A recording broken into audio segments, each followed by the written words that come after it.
आज हम लोग का साइंस में सर चौथा चैप्टर था और परमाणु की संरचना था सर। तो हम बात करते हैं कि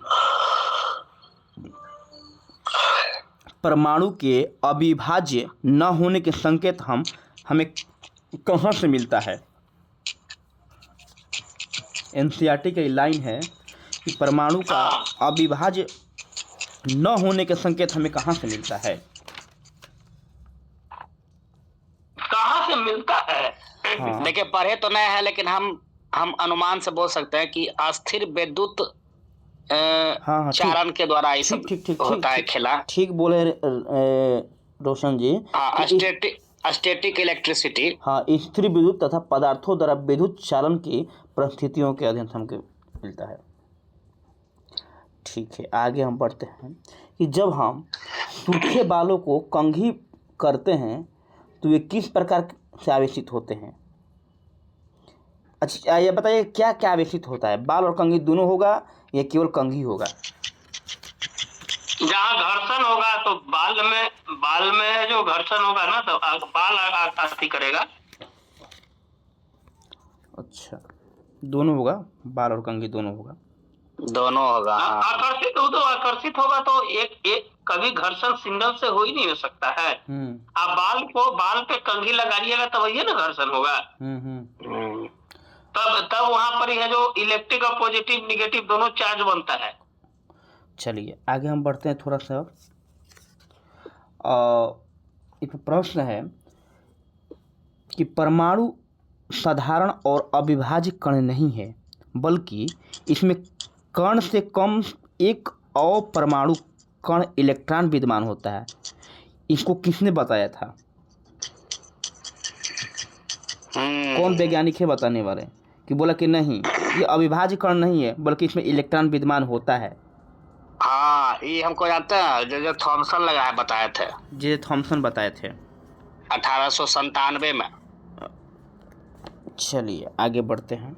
लेकिन ये डाल्टन के सिद्धांत से अलग था। हाँ, वो अलग बताया था। डाल्टन का सिद्धांत तो वो बताया था कि परमाणु पदार्थ का सबसे छोटा और अविभाज्य कण है और जिसे तोड़ा नहीं जा सकता। हाँ, ये डाल्टन बोला था।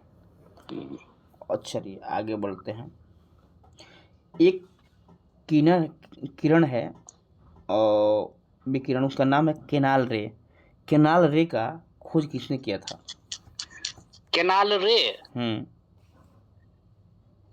ये तो हमको लगता है केनाल रे का खोज किया थे गोल्डस्टीन 1886 में। Eugene Goldstein. देखिए, बड़ा सुंदर क्वेश्चन ही पूछेगा 100%। केनाल रे है ना जी। गोल्डस्टीन किया था। देखिए एनसीईआरटी के 42 नंबर पृष्ठ में है आपको। प्रोटॉन की खोज यही किया था। हाँ, प्रोटॉन की खोज भी यही किया था भैया। हाँ, प्रोटॉन की खोज यही किए थे। आपको 14 नंबर लाइन में लिखा हुआ है एनसीईआरटी के 42 नंबर पृष्ठ पर। अच्छा, वो सब बाद में पढ़ लेंगे। मैंने हम बता दिया आपको, अगर कोई एनसीईआरटी लिए लेके बैठे होंगे तो। चलिए अब हम बात करते हैं कि इलेक्ट्रॉन पर कैसा आवेश होता है, ऋणात्मक होता है या धनात्मक होता है? इलेक्ट्रॉन पर तो होता है। ठीक है, ऋणावेशित कण, प्रोटॉन धनावेशित कण, न्यूट्रॉन आवेशहीन। जी, चलिए प्रोटॉन धनावेशित होता है। एक बात बताइएगा कि प्रोटॉन का द्रव्यमान इलेक्ट्रॉन से कितना गुना होता है? 1/1840 या 3640। ठीक, कहीं 1836 देता है। ठीक बोले हैं रोशन जी, 1/1840 होता है। बाकी यहाँ पर जो है ना लिखा हुआ है एनसीईआरटी में 18 नंबर लाइन में 2000 गुना अधिक होता है। जो एनसीईआरटी की मैं बात बता रहा हूँ। 2000 गुना मतलब 1/2000 हो गया जी। तो ऐसा हम लोग बुक में पढ़ते हैं 1840 तो 1/, बाकी यहाँ पर लिखा हुआ है 2000। हम एक बार कहिएगा तो पढ़ देंगे। लिखा हुआ है कि इनका द्रव्यमान इलेक्ट्रॉनों की अपेक्षा लगभग 2000 गुना अधिक होती है। इनको प्रोटॉन नाम दिया गया है। लगभग दिया है। हाँ, लेकिन अब सटीक तो एनसीईआरटी है ना, लेकिन वही लिखबे करेगा, लगवा के लिखेगा। हाँ, लेकिन लूसेट में 1/1836 दिए हुए हैं 18। हाँ, तो जो है आपको बता दिए। चलिए आगे, इलेक्ट्रॉन पर माइनस ई चार्ज होता है, प्रोटॉन पर पी पॉजिटिव चार्ज होता है, ये तो बता दिए आप लोग। आगे हम बढ़ते हैं, इलेक्ट्रॉन के कुछ मतलब कि गुण के बारे में बात करते हैं। इलेक्ट्रॉन कैसा होता है? तो इलेक्ट्रॉन ऋणावेशित होता है। इलेक्ट्रॉन का द्रव्यमान नगण्य माना जाता है, कि इनका द्रव्यमान जो नगण्य होता है। क्वेश्चन पूछा है बीपीएससी, इलेक्ट्रॉन का द्रव्यमान है जो ना के बराबर होता है। हाँ सर, वही हम चर्चा कर रहे हैं कि इलेक्ट्रॉन, इसलिए कि वो अत्यंत हल्का उप परमाणु कण है ना। हाँ, तो इसका द्रव्यमान जो है 9.1 × 10⁻³ किलोग्राम के बराबर होता है, यानी प्रोटॉन का लगभग 1/1836। हाँ 2000 कहिए। अब देखिए रोशन जी, हम तो यही आप लोग से कहे हैं कि आप लोग एनसीईआरटी के लाइन याद रखिए। हाँ, तो एनसीईआरटी तो है ही है, क्योंकि बीपीएससी चाहे कोई भी आयोग है ना, हम बहुत जगह हम आयोग में देखें, हम लगभग हिंदी भाषा में पीसीएस दिए हुए हैं, वहाँ पर लाइन बाई लाइन एनसीईआरटी उठा रहा है। आज जो वहाँ पर मान भी रहा तो एनसीईआरटी ही मान रहा है। क्योंकि सारे लोग जो भी सेटर है ना, सेट करने वाले लोग क्वेश्चन, वो लोग बचने का प्रयास करते हैं अब। तो ये चीज़ को थोड़ा सा ध्यान में रखने की जरूरत है। कोई आपत्ति नहीं ना यहाँ से? नहीं, ठीक है, आगे बढ़े ना। चलिए अब आगे बढ़ते हैं हम,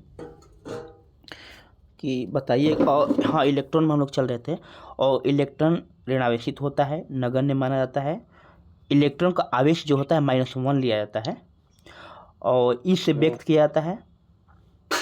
इलेक्ट्रॉन का जो आवेश होता है, चार्ज उस पर आवेश इलेक्ट्रॉन पर, वो होता है -1.6 × 10⁻⁻⁻19 कूलम।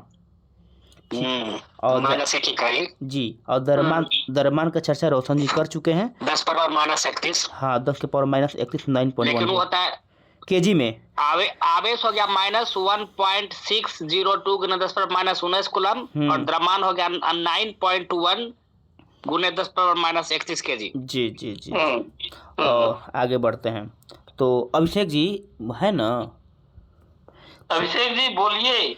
बोलते नहीं अभिषेक जी, थोड़ा सा इनसे हमको यही नाराजगी रहा। हमको तो गलती आता है भैया, बोल देता है। अरे नहीं, आप तेज आदमी है। गलती आएगा, ग्रुप में अच्छे सारे लोग हैं, इसमें नो डाउट। चलिए आगे हम बढ़ते हैं। थोड़ा सा बता दीजिए सर, रोशन जी ने तो इलेक्ट्रॉन के बारे में बहुत कुछ बताया, प्रोटॉन के बारे में आप बता दीजिए थोड़ा सा उसके गुण के बारे में। प्रोटॉन धनावेशित होता है। हाँ, वही सर से बोले कि सर थोड़ा प्रोटॉन के बारे में ब्रीफ कीजिए। चलिए, सर लगता है नहीं सुन रहे हैं। प्रोटॉन जो होता है ये किरण धनावेशित होती है, इसमें पी पॉजिटिव चार्ज होता है, और ये जो होता है ना परमाणु के नाभिक में होता है। ध्यान देने वाली बात है कि प्रोटॉन कहाँ होता है, तो परमाणु के नाभिक में होते हैं। और प्रोटॉन हाँ I1+ देता है प्रोटॉन आवेश। और जो द्रव्यमान होता है इसका इलेक्ट्रॉन का अपेक्षा लगभग 2000 गुना अधिक होता है। IU कहें जो रहे 2000 रहे चाहे 1840, अगर 2000 और 1840 दोनों रहे तो आप 2000 मारिएगा। तो ये चीज़ हुआ। इसमें ये दोनों में मुख्य पॉइंट एक ही हमको चीज़ सारे लोग जानते हैं। अभी तक चर्चा में 3 पॉइंट हमको निकल के है जो बहुत माइनर पॉइंट है। एक है कि द्रव्यमान का इलेक्ट्रॉन नगण्य माना जाता है, पहली बात। दूसरी बात ये है कि जो प्रोटॉन के परमाणु होते हैं नाभिक में होते हैं, ये माइनर पॉइंट है। और तीसरी बात जो हम देखें यहाँ पर कि लगभग 2000 गुना अधिक होता है इलेक्ट्रॉन की अपेक्षा। और चौथी जो हमको पॉइंट मिला, ये मिला केनाल रे का खोज जो किए थे गोल्डस्टीन किए थे। अभी तक के सारांश यही है। चलिए आगे हम बढ़ते हैं कि परमाणुओं की संरचना से संबंधित पहला मॉडल किसने दिया था? Niels Bohr? नहीं, परमाणुओं की संरचना से संबंधित पहला मॉडल जो थॉमसन का है ना, थॉमसन ने पहले दिया था। हाँ, अच्छा, हाँ थॉमसन दिए थे। चलिए आगे हम बढ़ते हैं कि थॉमसन का मॉडल क्या नाम था? क्या नाम था थॉमसन का मॉडल का? वो ने 2 मॉडल दिए, वही ना दिया था क्रिसमस केक वाला। क्रिसमस केक दिए थे और प्लम पुडिंग मॉडल दिया। तरबूज वाला भी यही दिया था ना? हाँ तरबूज और थॉमसन जो था क्रिसमस केक और तरबूज का दोनों का उदाहरण दिया। जी। तो वही हम चर्चा कर लेंगे। क्वेश्चन पूछा है, ये क्वेश्चन पूछा है क्रिसमस केक वाला भी। हाँ सर, पूछा हुआ है, इसीलिए तो हम चर्चा कर बार बार क्यों अभी VVI पॉइंट हम, क्योंकि हम सोच रहे हैं क्या ना, ये कल से जितना हम 10 लाइन बताएं सर, ताकि उनका लास्ट में निष्कर्ष भी हम ले लें। ठीक है।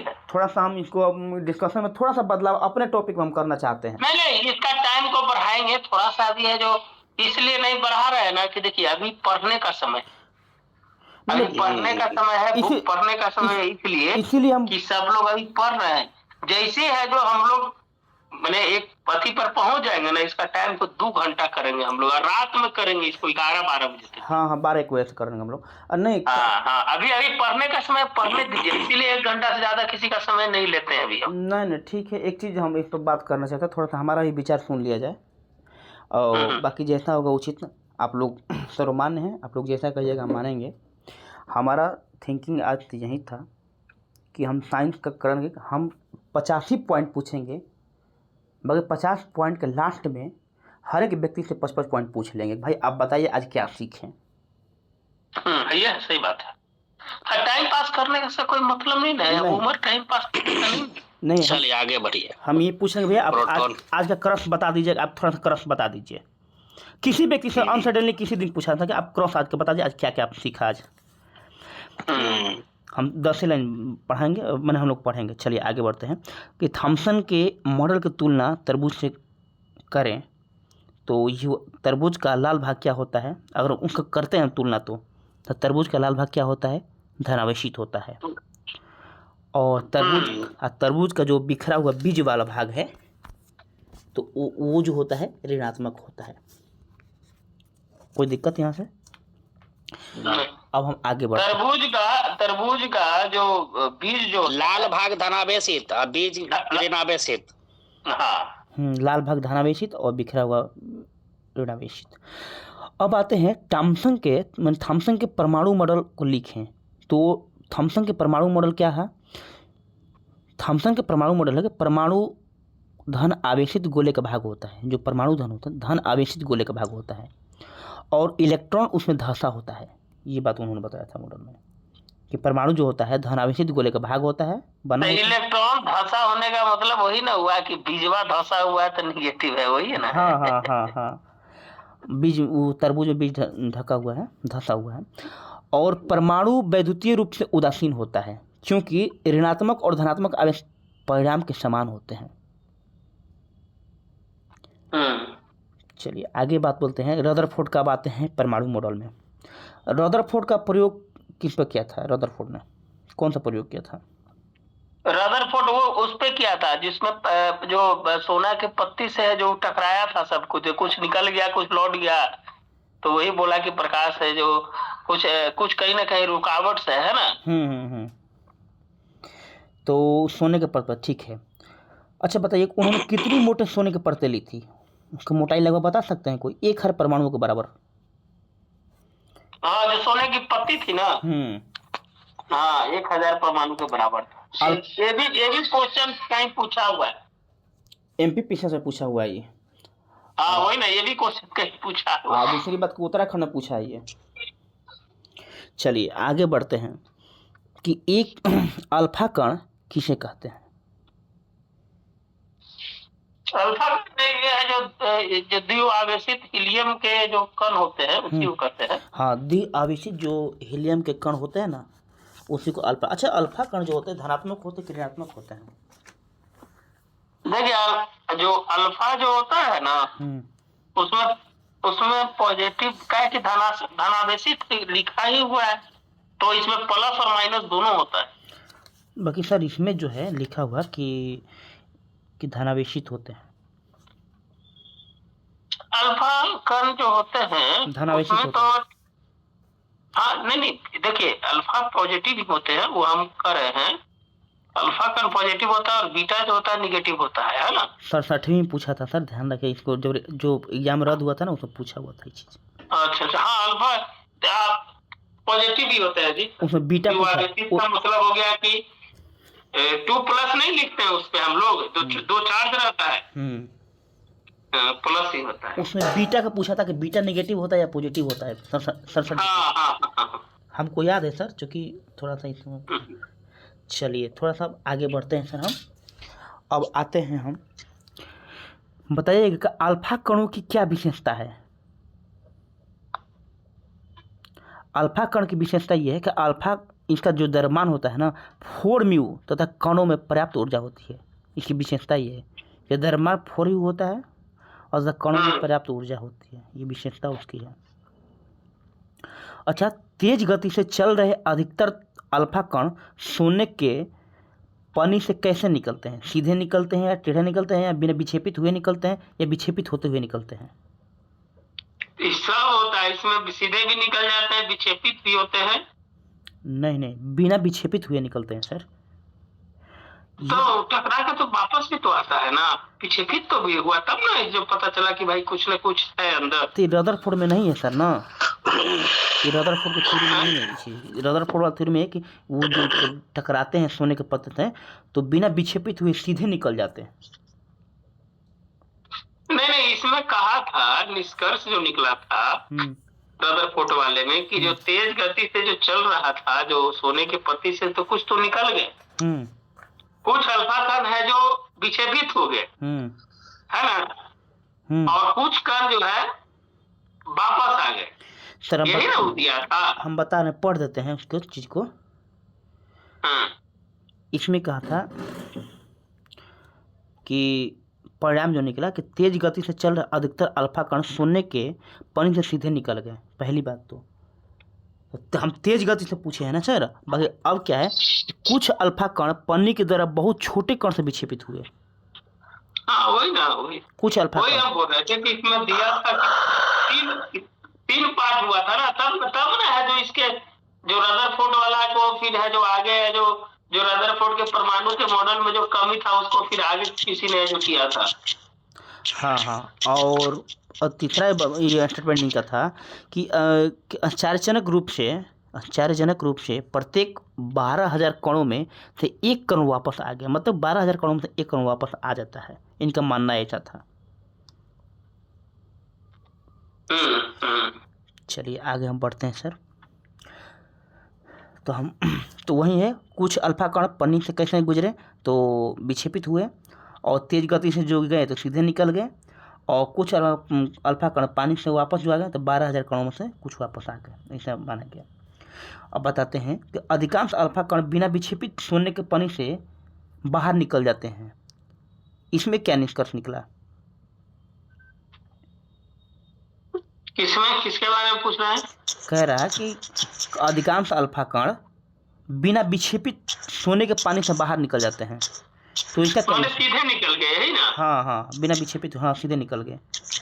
तो इसका मतलब यही, इससे यही हुआ कि जो पूरा जो पत्ती था उसमें जो था कि भाई क्या उसका दिया था, इसका मतलब सर यही है कि परमाणु के भीतर का अधिकतर भाग जो होता है ना परमाणु के, वो खाली होता है, समझे? खाली है। यही कारण है कि अल्फा कण को पतली सोने में जो है पन्नी पर छोड़ गया तो वही होता है। चलिए अब हम उसमें यही था ना कि जैसे आयतन उसका सीमित है और पूर्ण धर्मावेशी भाग है। हाँ। चलिए आगे बढ़ते हैं, क्योंकि देखिए इसका जो नाभिक का आकार होता है ना परमाणु की तुलना में लाखों गुना छोटा होता है। बहुत कम अल्फा कण नाभिक के पास पहुंच पाता, यही सब कारण है। चलिए आगे बढ़िए। बहुत कम कण अपने मार्ग से विक्षेपित होते हैं, जिससे क्या पता चलता है? अगर बहुत कम कण अपने मार्ग से विक्षेपित होंगे तो क्या होगा? तो इससे पता चलेगा परमाणु में धनावेशित भाग बहुत कम है। इससे देखिए ध्यान देने की बात है कि बहुत कम कण अपने मार्ग से विक्षेपित अगर होते हैं तो इससे पता चलेगा परमाणु में धनावेशित भाग बहुत कम है। अगर अधिकांश अल्फा कण बिना विक्षेपित सीधे निकल जाते हैं तो इससे पता चलता है कि परमाणु के भीतर अधिकतर भाग खाली है। और अब बहुत कम अल्फा कण 180 डिग्री पर विक्षेपित हुआ तो इससे पता चलता है कि धनावेश बहुत कम भाग में सीमित है। खाली परमाणु सीधा अल्फा, सीधा तो बात है, यही बात है। अगर सीधा निकल गया तो खाली परमाणु है, अगर थोड़ा सा कम मैंने बहुत कम मात्रा में निकला तो समझिए कि धनावेशित भाग बहुत कम है। अगर 180 डिग्री पर निकल गया तो सोचिए कि बहुत ही कम है, एकदम सीमित है, एकदम धनावेशित भाग बहुत कम भाग में है। ये इसका रहा था। अब रह गया, अच्छा परमाणु की त्रिज्या से कितनी छोटी होती है? नाभिक की त्रिज्या परमाणु की त्रिज्या से कितनी छोटी होती है? 10 के पावर -10 है, 15 है कि 10 है? नहीं, ये है सर आपको 10 के पावर 5। 10 के पावर 5? हाँ 10 के पावर 5। अब आगे बढ़ते हैं हम सर कि बताना है सर कि रदरफोर्ड ने नाभिक की त्रिज्या, ये तो पता ही हो ही गया। रदरफोर्ड के परमाणु का नाभिकीय मॉडल अब हम लोग कल पढ़ेंगे सर, क्या कोई दिक्कत नहीं ना? ना कोई दिक्कत नहीं, ठीक है। रदरफोर्ड का परमाणु का नाभिकीय मॉडल हम लोग कल पढ़ेंगे। ठीक है, कोई बात नहीं है। तो आज छोड़िए, आपको